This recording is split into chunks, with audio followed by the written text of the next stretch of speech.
So have you ever been really bothered by something? That moment where just something either frustrates you or you're uncomfortable in the situation.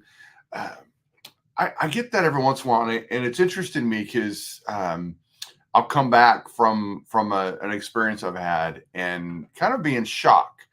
And I'll share it like this. So my family and I went to an amusement park this summer. As we went, we went on rides and did the whole thing.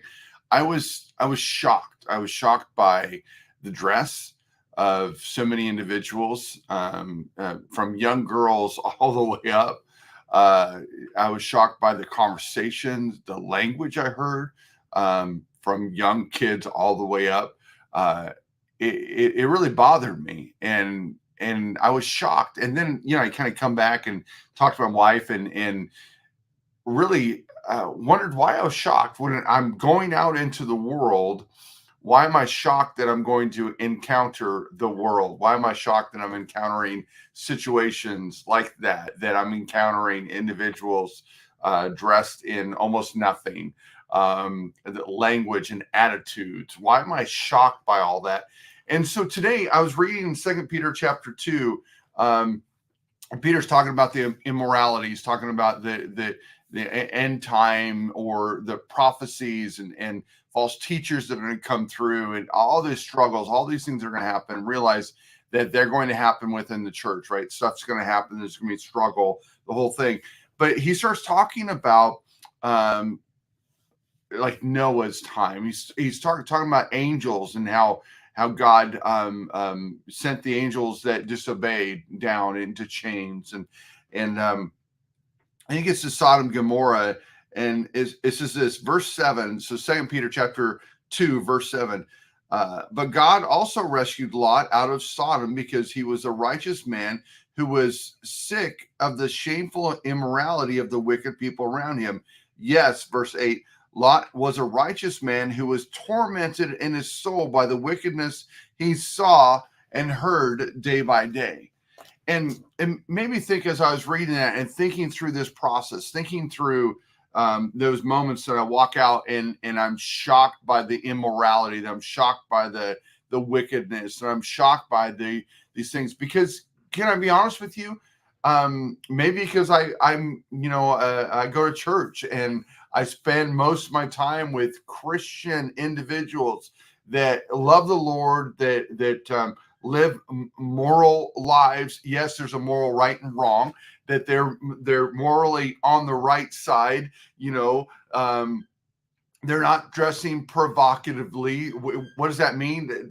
That means I can't see the things I shouldn't be able to see, right? Their language is clean and not impure, like the word says. Let no foul language come out of your mouth. Let nothing but that bolsters, that lifts others up, right? That they're living correctly. And I live in that world, and then I go out, and my mind still thinks about the United States being a nation of believers, a nation of Christian. But then I go out into the world. I go into the amusement parks. I go into restaurants. I go out at Easton, right? I go shopping in Easton, and I see and I hear things that remind me that I'm not part of this world, and this world is not Christian, that the United States is no longer a Christian nation, one nation under God, indivisible, with liberty and justice. It no longer is, because what I see out there is I see the same thing that Lot was looking at. He saw the wickedness of the world, and it bothered him. So here's my question for you. When you go out in that world, does it bother you? Does it bother you? Do you see the scantily clothed girls? You see the guys with their pants hanging way down, right? Some of the language on their cars, let alone these bumper stickers, which I'm like just appalled at, right? Do you hear the language? Do you see the actions of individuals?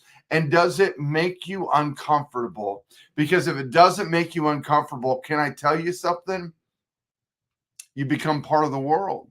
It should make you uncomfortable. When we go out into the world and we go out into situations, when we're in our workplaces or schools for some of you, when we're out there and things happen and they make us uncomfortable, guess what? You're on the right path. You're on the right track.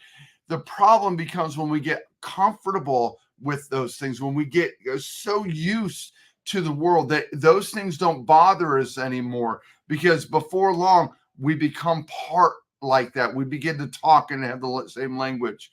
So let me ask you one more time. When you go in the world, are you uncomfortable with the world? Does it make you uncomfortable? Is there something inside of you that bothers you?